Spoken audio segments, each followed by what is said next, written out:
1절부터 9절까지의 말씀입니다.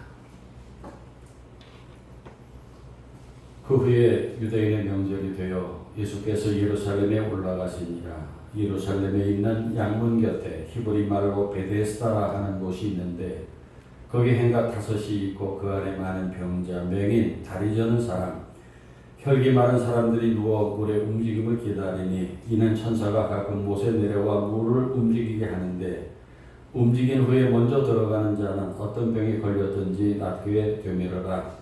거기 38배 된 병자가 있더라. 예수께서 그 누운 것을 보시고 병이 벌써 오래된 줄 아시고 이르시되 네가 낫고자 하느냐? 병자가 대답하되 주여 물이 움직일 때에 나를 못에 넣어주는 사람이 없어 내가 하는 동안에 다른 사람이 먼저 내려가나이다. 예수께서 이르시되 일어나 네 자리를 들고 걸어가라 하시니 그 사람이 곧 나와서 자리를 들고 걸어가니라. 이날은 안식일이니. 아멘. 어떤 명절인지는 기록되어 있지 않습니다만은 예수님은 명절에 예루살렘에 올라가셨습니다. 여러분 아시는 대로 유대인들은 매년 절기가 되면 남자들이 전부 예루살렘으로 올라갑니다. 그러니 명절에 예루살렘에 사람이 얼마나 많이 모입니까? 그리고 유대인들을 보면은 수십 명씩 모여서 막 찬양하고 뛰고 춤추고 그런 것을 합니다. 오늘날도 유대인들 하는 걸 보면은 옛날 절기를 어떻게 지켰는가 하는 것을 짐작해 볼 수 있습니다. 그런데 오늘 본문을 보면은 예수님은 그런 즐거운 명절 분위기를 뒤로하고 베데스다 하는 연못을 찾아가셨습니다. 이 베데스다 연못은 양문이라는 문 옆에 있었는데 이 문은 제물로 쓰여질 양들이 성전으로 드나드는 그런 문으로서 sheep gate, 양의 문이다 이렇게 불렀습니다. 바로 그 양문 곁에 베데스다라 하는 연못이 있었는데 이 베데스다라는 이름은 히브리 말로 자비의 집, 은혜의 집이라는 뜻입니다.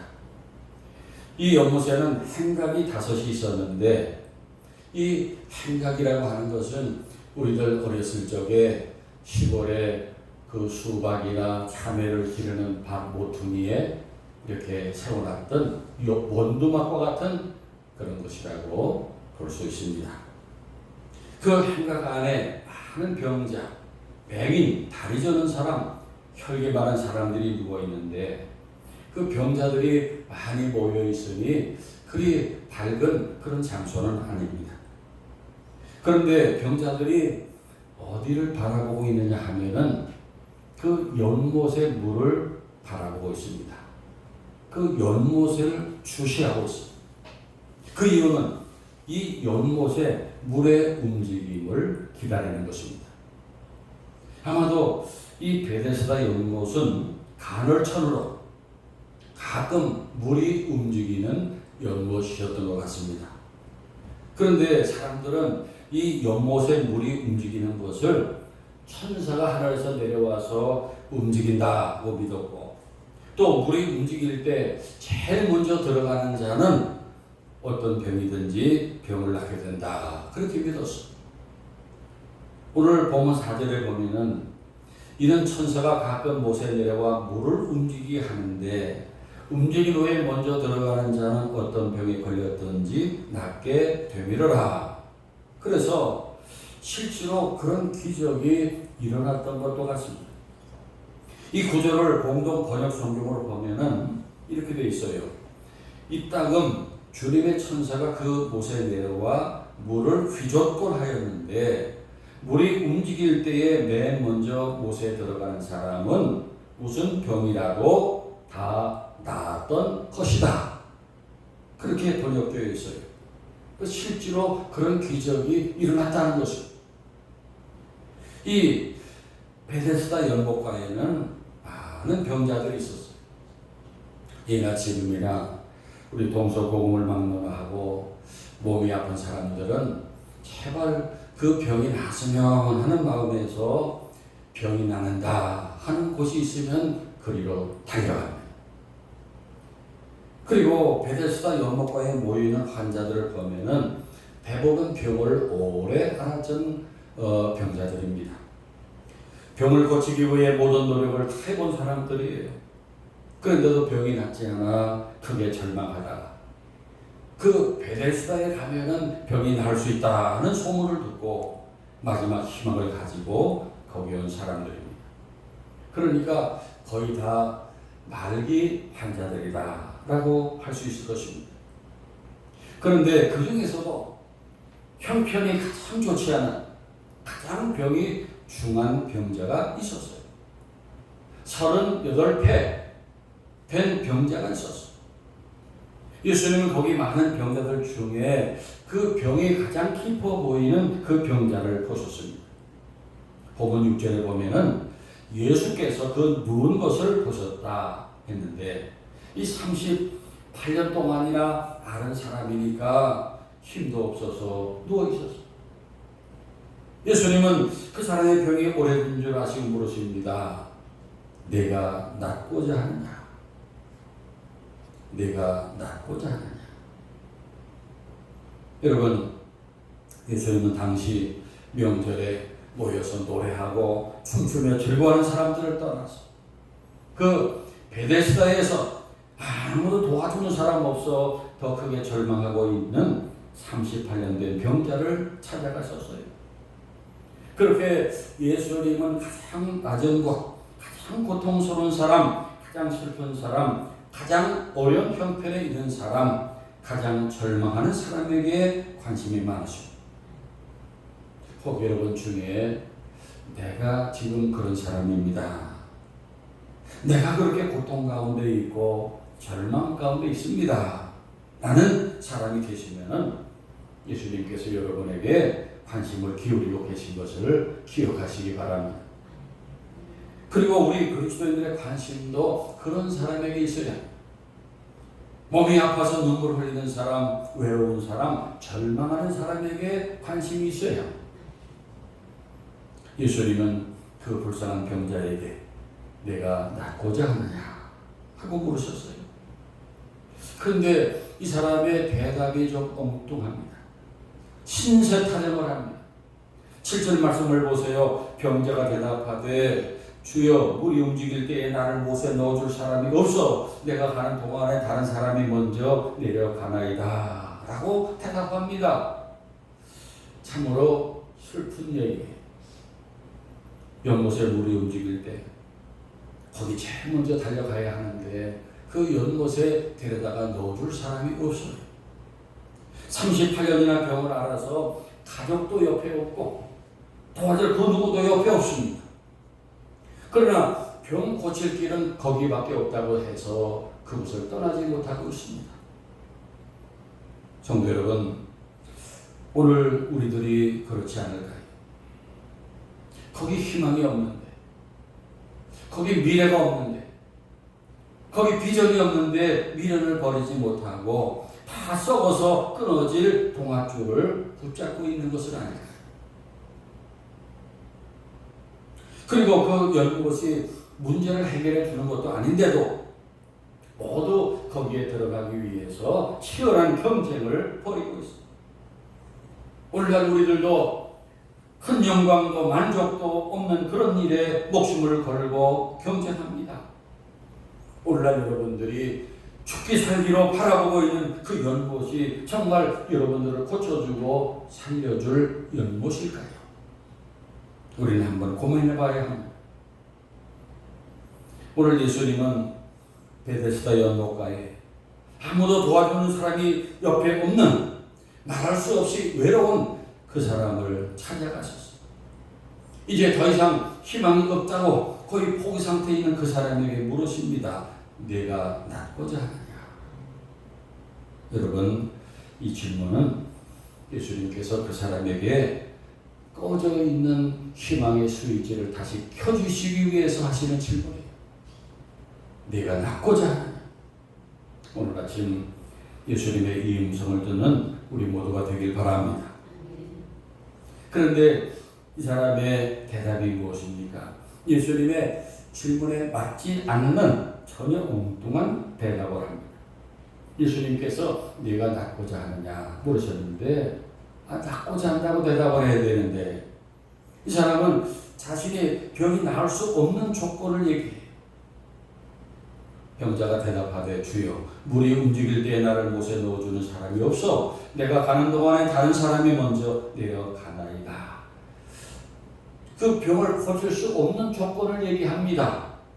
그래서 도무지 자신에게 희망이 없다는 것을 얘기해요. 여러분 오늘 우리들도 이런 생각에 붙들려 있는 것은 아닐까요? 나는 더 이상 희망이 없다고 결론 내리고 내가 잘 될 수 없는 조건들만 생각합니다. 안 될 조건들이 머리에 가득합니다. 그리고 이 38년 된 병자의 말을 보면은 자신이 잘 되지 못하는 원인을 전부 다른 사람에게로 돌리고 다른 사람 탓이에요. 다른 사람 때문이에요. 물이 움직일 때 자신을 거기 데려다가 넣어줄 사람이 없다는 거예요. 그리고 다른 사람들이 먼저 물로 달려가기 때문에 자신에게는 기회가 오지 않는다는 것입니다. 다른 사람들 때문에 자신의 병을 고치지 못하고 있어요. 전부 내 탓이 아니고 다른 사람들 탓이 비난의 화살을 다른 사람에게로 돌리고 있어요. 오늘 우리들도 그런 마음이 많지 않습니까? 내가 부모를 잘 만났으면 이렇게 되지 않았을 텐데 부자 부모를 만났으면 공부도 더 좋은 서포트를 받아서 좋은 대학을 나오고 더 좋은 직업을 가질 수 있었을 텐데 오늘처럼 살지 않았을 텐데 부모님이 원망스러워요. 부모 책임이 또 오늘날 배우자를 잘못 만나서 불행하게 된 사람도 많습니다.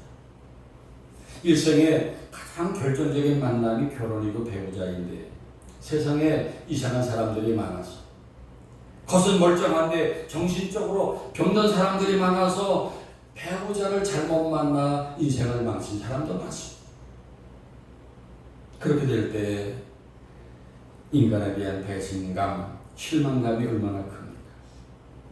그리고 친구를 잘못 만나서 낭패를 당한 사람도 많습니다. 수십 년 동안 그렇게 아주 친밀하게 지내면서 서로 간쓸게 다 빼줄 정도의 그런 친구에게 사기당해서 전 재산을 날리고 망한 사람들이 한둘이야. 그리고 직장 생활에서 사업하면서 사회생활에서 사기꾼들, 악한 사람들 만나 낭패 본 사람들 많습니다.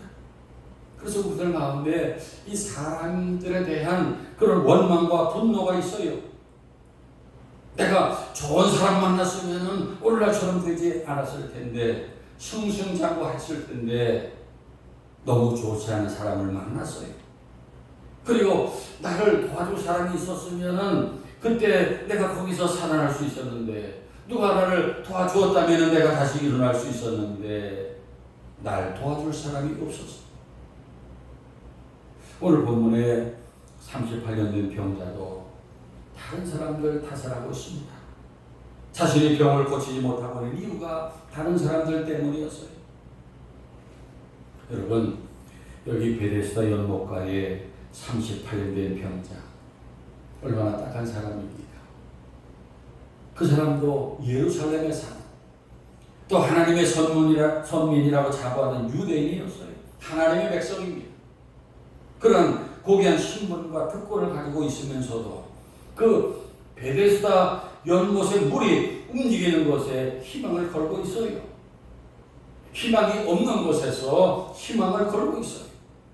살 길이 없는 곳에서 살 길을 찾고 있어요. 그리고 자기 상태에서 다른 사람만 원망하고 있습니다. 정말 불쌍한 사람입니다. 38년이나 병을 앓았으니 희망의 빛이 사라진 지 오래되었어요. 몸도 가누기 어려운 형편입니다. 그런 불쌍한 사람, 가장 외로운 사람, 가장 절망하는 사람에게 예수님이 찾아가셔서 물으십니다. 내가 낫고자 하느냐? 이것은 이 사람에게 가장 중요한 질문. 내가 진정 낫기 위해서 여기에 있느냐? 진정 낫고자 하는 열망이 아직도 있느냐? 예수님의 이 물으심에 대해 여러분의 대답은 무엇입니까? 여러분, 오늘 요한복음 5장에서 베데스다를 왜 우리에게 보여주실까요? 왜 우리에게 이 38년 된 병자를 보여주십니까요? 그 38년 된 병자는 다름 아닌 우리들입니다. 아멘입니까? 그 사람이 바로 나이고 내 가정이고 그리고 그 병자가 우리 교회이고 그 병자는 바로 우리가 사는 이 사회와 이 나라 대한민국. 먼저 오늘 말씀 앞에서 내가 우리들이 그리고 이 나라와 전 세계 모든 나라들이 38년 된 병자인 것을 고백해야 돼요. 실제로 그렇지 않습니까? 이 나라 대한민국이 건강한 나라라 보여요? 골병난 나라 아니겠어요? 또 우리들 가정에도 고침받아야 될 구석이 얼마나 많습니까? 그리고 한국 교회도 지금 중환자에 우리 교단도 중환자실로 들어가야 될 상황이에요. 다음 주간에 예정된 총회가 열릴 수 있느냐 없느냐로 지금 걱정하고 있습니다. 그리고 이 지구라는 행성, 우리 우상호 집사님도 기도했지만은 지금 기후변화, 환경 파괴, 이 기후위기라고 하는 이 중병을 앓고 있습니다. 세계 도처에서 산불과 홍수, 지진이 일어나고 수많은 사람이 목숨을 잃고 있습니다. 캐나다에서 지금 산불이 계속 타고 있는데 우리 남한 면적에 우리나라 면적의 1배 반이 탔던 상상해 보세요. 지금 북아프리카의 모로코에 지진이 나서 수천 명의 사람들이 건물 더미에 깔려 죽었어요. 그 옆에 리비아라는 나라는 비가 거의 오지 않은 나라인데 거기 엄청난 폭우가 쏟아져가지고 댐이 무너졌어요. 지금 10,000명, 20,000명의 사람들이 바다로 쓸려 내려가서 지금 실종되고 목숨을 잃었습니다. 지금 전 세계가 난리. 오늘 아침 우리는 본문 앞에서 고백해야 합니다. 주여, 내가 그 병자입니다. 38년 된 병자입니다. 주여, 내 가정이 그 병자입니다. 한국 교회가 그 병자입니다. 이 지구촌이 병을 앓고 있습니다. 고쳐주옵소서. 고백해야 돼요. 오늘 주님은 우리들이 자신에 대해서 그렇게 고백하기를 바라십니다. 그렇게 중환병에 들어있는 것을 깨닫기를 바라십니다. 우리는 이 사실을 깨닫고 고백해야 돼요. 주여, 저를 고쳐주옵소서. 내 가정을 고쳐주옵소서. 한국 교회를 고쳐주옵소서. 이 나라 우리가 사는 사회를 고쳐주옵소서. 이 병든 지구를 고쳐주옵소서. 기도해야 합니다. 여리고의 맹인 바디메오가 예수님 지나가신다는 소문을 듣고 예수님을 향해서 소리 지릅니다. 다윗의 자손 예수여, 나를 불쌍히 여기소서. 예수님이 그 소리를 듣고 오라 해서 물으셨어요. 내게 무엇하여 주기를 원하느냐? 그때 바디메오는 말합니다. 보기를 원합니다. 그때 눈이 밝아져서 보게 되었습니다. 사랑하는 여러분, 오늘 38년 된 병자에게 내가 낫고자 하느냐 하신 예수님의 물으심은 그 병을 고쳐주시겠다는 거예요. 믿습니까? 그 병을 고쳐주시려고 물으십니다. 그렇게 신세한탄하면서 다른 사람들 원망만 늘어놓은 그 병자에게 예수님이 명령하십니다. 일어나 네 자리를 들고 걸어가. 하시니 그 사람이 곧 나와서 자리를 들고 걸어가니라. 믿습니까? 전에 우리 교회에 잠시 나왔던 최강이라는 축구 감독이 있었습니다. 이분이 저 아래 우선이단지에 살았고 그 부인이 먼저 우리 교회에 나왔는데 딸이 또 무슨 호주에서 골프 공부한다고 그랬던 기억이 납니다. 이제 그분이 한참 우리 교회 나올 때 그때는 어디 수원 삼성인가 코치였어요. 제가 가서 기도했어요. 감독되게 해주옵소서. 그래서 감독이 됐어요. 감독이 됐는데 전북 현대라는 팀의 감독이 됐는데 이 최강희 감독에게 한 가지 아주 그 유명한 전략이 있어요. 이분이 그거 가지고서 유명해졌어요. 뭐냐면 닭공이라는 거예요. 닭공.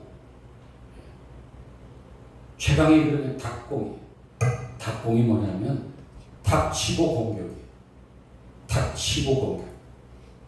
무조건 공격.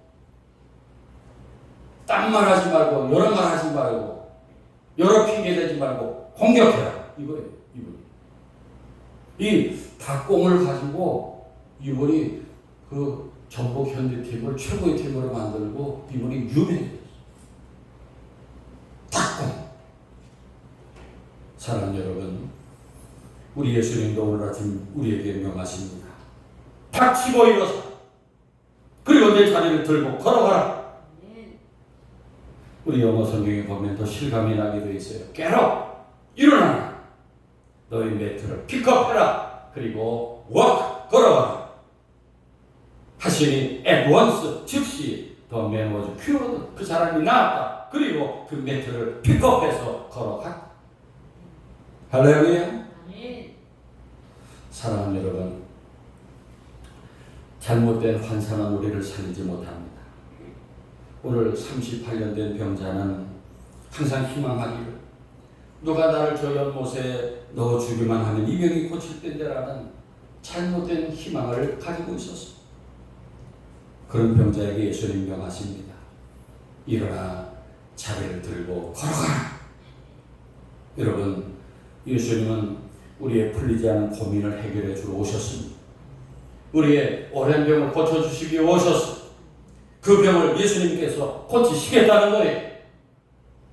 그리고 예수님 고치시는 방법은 우리가 생각하는, 우리가 상상하는 방법과 전혀 다른 거예요. 내가 낫고자 하느냐 물으시고 일어나 내 자리를 들고 걸어가라 하셨어요. 예수님의 말씀이 곧 능력입니다. 사랑하는 여러분, 우리의 소망은 세상에 없습니다. 우리의 구조는 사람이 아니고 물질이 아니라 예수님이십니다. 예수님의 말씀을 들읍시다.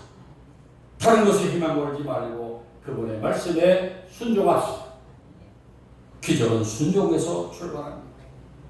오늘 38년 된 병자를 보세요. 일어나 내 자리를 들고 걸어가라 하시는 예수님 말씀에 순종했습니다. 예수님의 권세로 고침 받았지만은 그에게 믿습니다 라는 순종이 있었어요. 믿고 순종할 때 기적이 일어났습니다. 성도 여러분, 갈라디아서 6장 9절 말씀에 우리가 선을 행하되 낙심하지 말지니 포기하지 아니하면 때가 이름에 거두리라 말씀한 대로 여러분의 캄캄한 인생길이 꼭 밝은 아침이 올 것을 믿으시기 바랍니다. 무익한 세상을 바라보지 마시고 능력의 주님 바라보며 그 말씀 믿고 순종함으로 비참한 운명을 찬란한 영광으로 바꿔나가는 저와 여러분이 되시기를 축원합니다. 아멘. 기도드리겠습니다. 전능하신 하나님, 오늘 아침 우리 실상을 돌아보게 하시니 감사합니다. 영안을 밝게 하셔서 38년 된 병자 같은 우리들인 것을 보게 하시고 예수 그리스도를 통하여 다시 한번 고침받아 일어서 걸어가며 운명을 바꾸며 사는 우리 하늘의 가족들 되게 하옵소서. 예수님의 이름으로 기도하옵나이다. 아멘.